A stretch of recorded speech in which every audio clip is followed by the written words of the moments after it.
महाराष्ट्रात बदलापूरमध्ये झालेली अत्यंत दुर्दैवी घटना, या घटनेच्या निषेधार्थ आज संपूर्ण महाराष्ट्र बंदची घोषणा महाविकास आघाडीचे नेते सन्माननीय शरदचंद्रजी पवार साहेब, सन्माननीय उद्धवजी ठाकरे साहेब, सन्माननीय नानाजी पटोले साहेब यांनी महाराष्ट्र बंदची हाक दिली होती। परंतु कोर्टाच्या आदेशाने कोर्टामध्ये कोणीतरी एक याचिका दाखल केली आणि त्या याचिकेमुळे कोर्टाने असा आदेश दिला की तुम्हाला कोणत्याही पक्षाला बंद हा महाराष्ट्रभर पुकारता येणार नाही।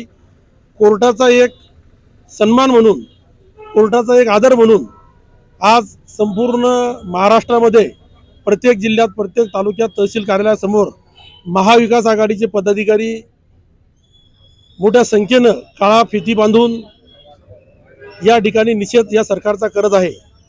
या सरकारने जेव्हा जेव्हा या सरकारवर अडचणीची वेळ आली तेव्हा एक याचिकाकर्ता पाळलेला आहे।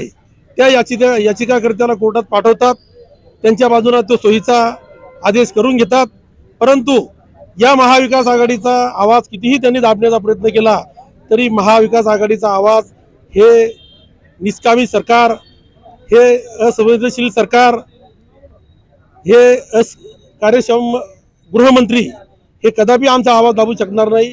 आमची तर आज या ठिकाणी मागणी आहे की या घटनेचा आम्ही निषेध तर करतोच, परंतु आरोपीला तात्काळ फाशी झाली पाहिजेत।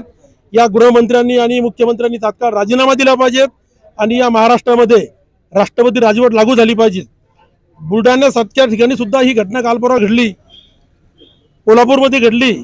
तर या महाराष्ट्रातल्या महिला कुठेही सुरक्षित नाही, या महिला भगिनींचा कुठेही सन्मान नाही। या महिला भगिनींसाठी एक 1500 रुपयाची काही तोडची योजना सुरू केली आणि एकीकडे या महिलांवर एवढा अत्याचार चालला।